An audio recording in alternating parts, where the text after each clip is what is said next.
Okay,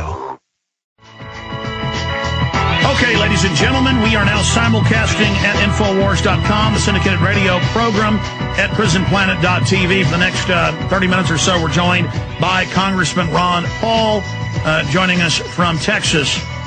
Congressman Ron Paul needs no introduction. Congressman, I have just a ton of important questions to ask you, a bunch of listener emails that I promised to read on air and to bring up to you.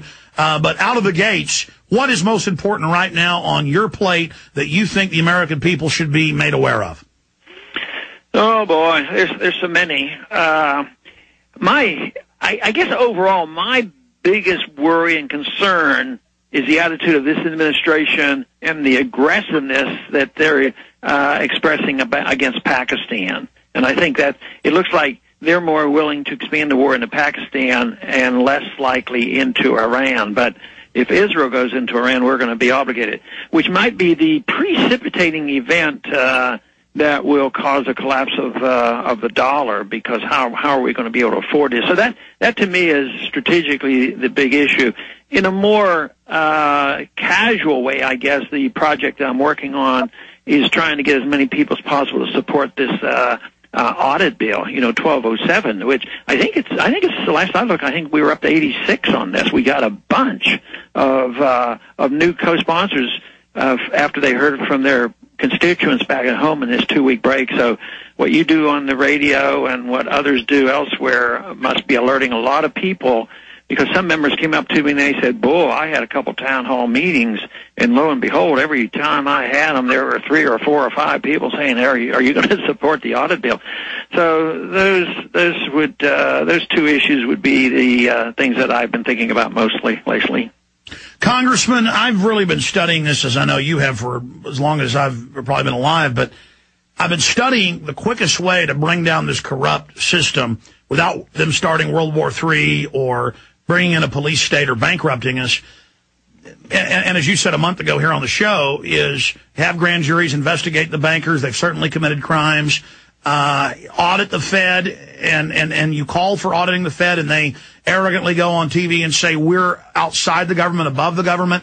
I think you've hit on the issue, not just going for abolishing the Fed, as you also have a bill and co-sponsors, but auditing them. I mean, isn't the Congress, isn't some agency of government, aren't the American people, through our agents, you, the elected servants, having the power to audit this? I mean, can you speak to that fundamental, and is this the Excalibur that can kill the dragon? Yeah, we do have the authority and the moral responsibility. Of course, we had no authority to create the Fed. It's unconstitutional, but it isn't private in the sense that somebody set up a private corporation, all of a sudden it became successful. It has become secret, but the authority comes from the Congress, and the responsibility for the Congress is to monitor everything that it is supposed to do, what it claims it's supporting. But prior to 1978, there was talk of this. The old populists of Texas, Wright Patman, and people like Henry Gonzalez have always called for more openness and transparency of the Fed.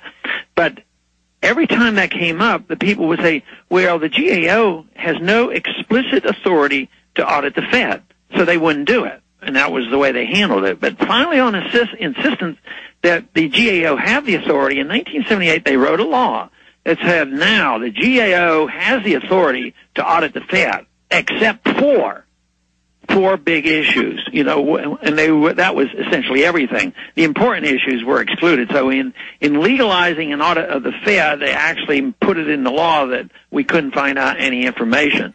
So what we have to do, and what my bill does, is repeals those prohibitions against finding any information from the Fed. If we get the books open, find out what they're doing, where these trillions of dollars are going, who their friends are, what kind of corrupt governments they support, what central bank activity there is, and how much all this economic planning, not only domestically but internationally, I think then it's going to make it much easier to have monetary reform and do something to get rid of the Fed. So that's the bottom line. We have to audit the bankers that have designed this implosion, who are openly announcing G20 Bank of the World with a global regulatory authority. Can you speak to the fact that all these years you've written books, you've spoken, we've talked about how they believe in globalism and one world government, And now, Congressman, they are openly coming out after they've engineered the crisis, and they're saying the solution is giving us unlimited power?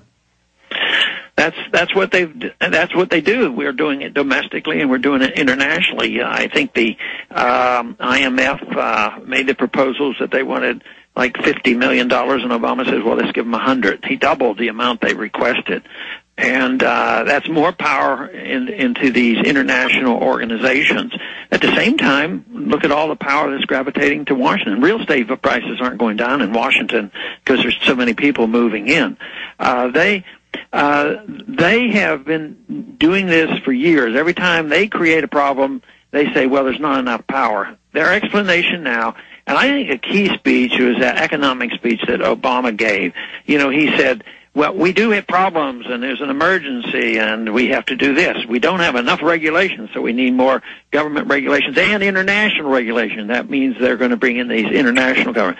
Then he said, well, we have to pump more money into education. We have to pump more money and nationalize medical care. And then we also have to take over all this energy problem that we have.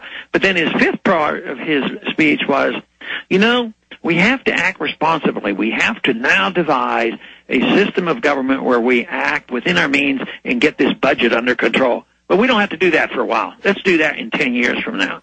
I don't know how they can do that with a straight face and how the American people can swallow that. At the same time, they just see this financial crisis getting worse, our liberties being diminished, and world government growing. So we have a desperate struggle to wake up the American people. But on the more positive side, there are more now who are becoming aware of what's happening. And the worse the crisis gets, maybe more people will wake up. And that's why I think the auditing the Fed bill is important, because they'll say, because most people don't even know yet that we're not allowed to have this information. Yesterday, I got a co-sponsor of that bill with somebody on the House floor, and he wasn't aware of any of this stuff. He says, you mean we can't audit the Federal Reserve? No, we never could, and there's no authority, and they're excluded. He says, sign me up. So he immediately did. So there's a lot of people who just don't understand this, and that means that once the American people realize this, they will get their congressmen to do something about it. Well, Congressman, I know you won't say this because you're a gentleman and very humble.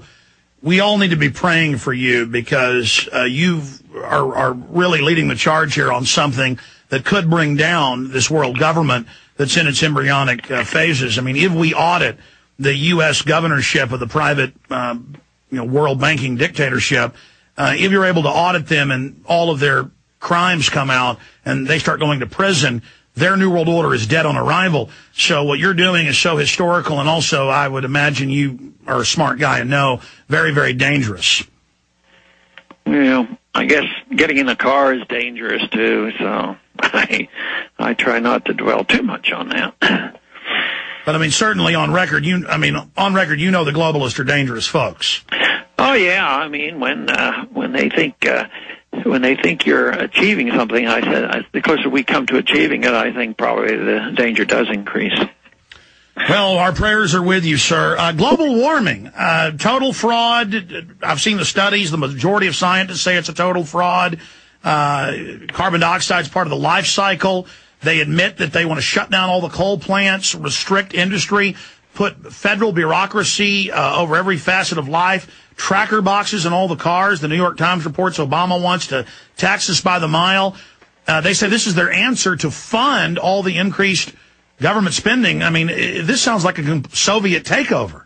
Yeah, they're using it's their excuse for even further expansion of the government.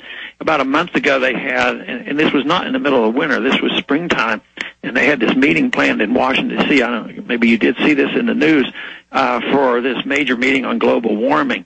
And we had a very late, very severe cold front come through, and it had to be canceled because there was ice and snow in Washington, D.C. So it was sort of a thing that we chuckled about. But I think some of the the emissions are a contributing factor. But I also think there's tremendous science to show that the Earth gets warm and the Earth gets cold, and we're through cycles. And like you said, I think there's pretty strong scientific evidence that these past 10 years have not necessarily been all that bad. I know here, just from our personal experience here in Texas, in my last couple winters here have been pretty darn chilly. I worried about my tomatoes freezing this year. So I just don't think that this is, a done deal. I don't think they can continue to use this, although sometimes you look at the news and what's going on the House floor, and they want you to accept it, and if you don't, then you're some type of a monster. That's right. They say it's a foregone conclusion. Well, Yeah. Congressman, I've seen the numbers. I know you study the numbers. The UN's own reports claim that humankind is contributing to the increase in temperature by 3%. The rest is volcanoes and the ocean and other creatures that exhale carbon dioxide that plants breathe.